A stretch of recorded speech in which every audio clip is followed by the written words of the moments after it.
नमस्कार। मेरा नाम केवल कपूर है और मैं भारत की राजधानी नई दिल्ली से बोल रहा हूँ। राम राम। तुलसीदास जी महाराज पर चली आ रही श्रृंखला का यह चौथा एपिसोड है। बरसते पानी, कड़कती बिजली और ठंडी हवाओं ने उन लोगों को वापस लौटने पर मजबूर कर दिया। वह लोग जो आत्मा राम जी के घर बच्चा पैदा होने वाला है, आत्मा राम जी फिक्र में होंगे, परेशान होंगे, हो सकता है किसी मदद की जरूरत हो। इन सारी बातों को समझते हुए, हालात के तकाजे को ध्यान में रखकर, कांधे से कांधा मिलाकर आत्मा राम जी का साथ देने के इरादे से उनके घर के बाहर इकट्ठा हुए थे। जब बच्चे के रोने की किलकारी लोगों के कानों में गूंजी तो वहां मौजूद हर इंसान बेहद खुश था।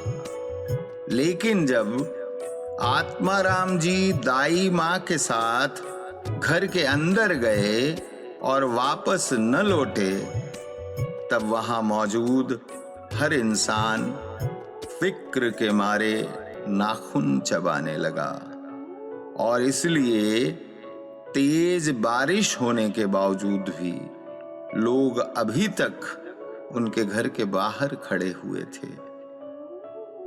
पर जैसे जैसे पानी की तेजी और हवा में ठंडक बढ़ती गई, वैसे वैसे लोगों के सब्र का बांध टूटता चला गया।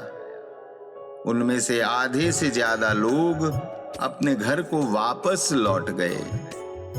जो 2-3 लोग वापस नहीं लौटना चाहते थे, वह बारिश से बचने के इरादे के लिए आत्मा राम जी के घर के अंदर चले गए। जब वो लोग घर के अंदर गए तो उन्होंने देखा कि हुलसी देवी बेहोशी की हालत में बिस्तर पर लेटी हुई हैं। शायद हुलसी देवी को तेज बुखार है, इसलिए दाई मां उनकी पेशानी पर ठंडे पानी की पट्टियां रख रही है। और वहीं कुछ कदम की दूरी पर आत्मा राम जी अपने बेटे को गोद में लिए एक पत्थर की तरह खड़े हुए हैं। उन 2-3 लोगों में से एक इंसान ने हिम्मत दिखाते हुए बड़ी इज्जत के साथ आत्मा राम जी को आवाज लगाई, आत्मा राम जी, आत्मा राम जी। लेकिन उस नन्हे बालक के तेजस्वी चेहरे और असाधारण रूप ने आत्मा राम जी को इस तरह जकड़ लिया था कि उन्हें कोई आवाज सुनाई नहीं दे रही थी, ना ही कोई और चेहरा दिखाई दे रहा था।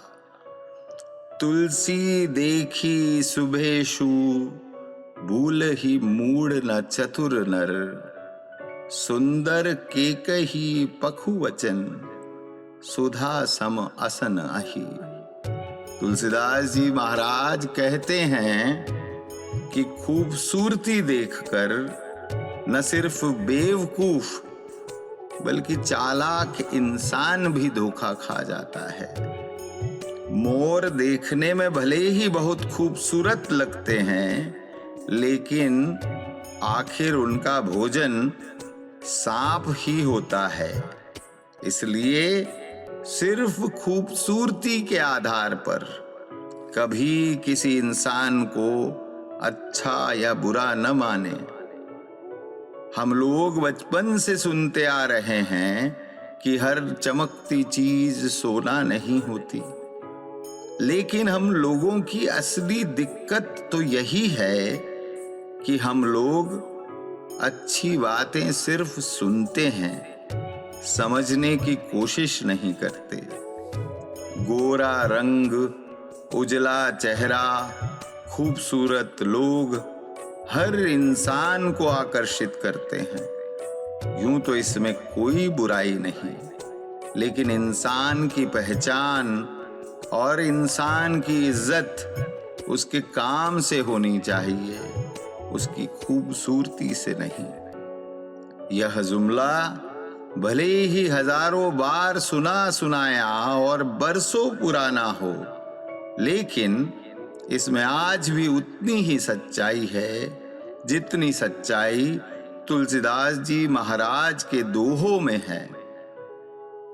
इंसान चाहे कितना भी खूबसूरत क्यों ना हो, मगर जैसे जैसे इंसान की उम्र बढ़ती है, उसकी खूबसूरती के दिन घटते जाते हैं। और वहीं अगर कोई इंसान अपने पूरे जीवन में एक भी अच्छा काम कर दे, तो वह काम उस इंसान को और उस इंसान की पहचान को अमर और खूबसूरत बना सकता है।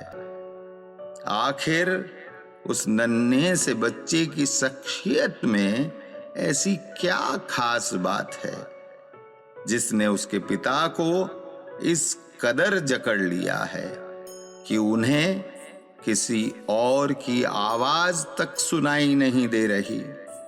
आखिर क्यों आत्माराम जी अपने बेटे को लेकर इतना चिंतित हैं और उनकी चिंता किस मोड़ पर जाकर खत्म होगी? ये कुछ सवाल हैं जिनके जवाबों पर रोशनी डालने की कोशिश करेंगे हम तुलसीदास जी महाराज के जीवन परिचय की चली आ रही इस श्रृंखला के अगले एपिसोड में।